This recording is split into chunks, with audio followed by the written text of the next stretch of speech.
genuine Israelites. In him there is no hypocrisy. ശരിക്കും പറഞ്ഞാൽ ഈ നമ്മൾ ബൈബിൾ മുഴുവൻ നോക്കിക്കഴിഞ്ഞാൽ, ഞാൻ എന്തുകൊണ്ടാണ് ഇതിൻ്റെ ആത്മീയ വളർച്ചയുടെ മർമ്മമാണ് ജെനുവിറ്റി എന്ന് പറയുന്നത്. ബൈബിൾ മുഴുവൻ നോക്കിയാൽ ഈശോ ആദ്യം പറഞ്ഞത് എന്താണ്? ഫസ്റ്റ് ഇപ്പം ഉടമ്പടി എന്ന് പറയണത് എന്താ? ശരിക്കും പറഞ്ഞാൽ കൃപാസനം നടക്കുന്ന മരിയൻ ഉടമ്പടി എന്താണ്? അവൻ പറയണത് പോലെ ചെയ്യുക. അപ്പം അവൻ പറഞ്ഞത് എന്താണ്? ആദ്യം പറഞ്ഞത് എന്താ? അവൻ അനുതപിക്കുക, സുവിശേഷത്തിൽ വിശ്വസിക്കുക. ഇത് ആദ്യം പറഞ്ഞതല്ല, അവൻ കൂടെ പറഞ്ഞുകൊണ്ടിരിക്കുന്നത് തന്നെയാണ്. മർക്കോസ് 1:15 അവൻ പറഞ്ഞു സമയം പൂർത്തിയായി, ദൈവരാജ്യം സമീപിച്ചിരിക്കുന്നു, അനുതപിച്ച് സുവിശേഷത്തിൽ വിശ്വസിക്കുവിൻ. അനുതപിച്ച് സുവിശേഷത്തിൽ, ഇതാണ് ആദ്യം പറഞ്ഞത്. It is his priority. നമ്മുടെ ആധ്യാത്മിക ജീവിതത്തിന് പ്രയോറിറ്റി എന്താണ്?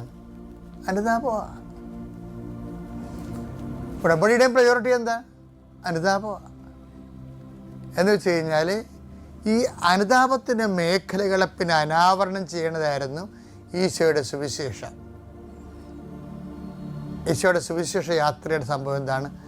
അവൻ ആദ്യം പറഞ്ഞ് അനുതപിക്കുക, സുവിശേഷത്തെ വിശ്വസിക്കുക എന്ന് പറഞ്ഞ മർക്കോസിൻ്റെ 1:15 പ്രായോഗിക ആപ്ലിക്കേഷൻ ലെവലാണ് പിന്നീട് അനുതപിക്കുക, എന്തെല്ലാം കാര്യത്തിൽ അനുതപിക്കണം എന്ന് പറഞ്ഞതിന് ശേഷമാണ് അനുതപിക്കേണ്ട ഒരു മേഖലയിലേക്കാണ് പിന്നീട് അവൻ വരണത്. എന്താണ്?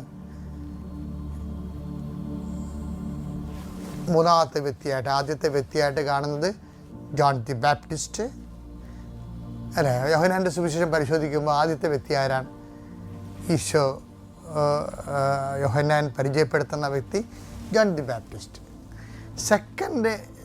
രണ്ടാമത്തെ ലേഖനത്തിൽ യോഹന്നാൻ ശ്ലീഹ വെളിപ്പെടുത്തുന്ന രണ്ടാമത്തെ പേഴ്സൺ ബ്ലെസ്ഡ് വെർജിൻ മേരി, മദറാണ്, അമ്മയാണ്.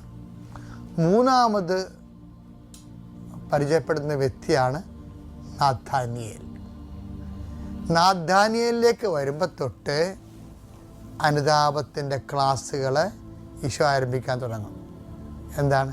നാഥാനിയേൽ, ഇതാ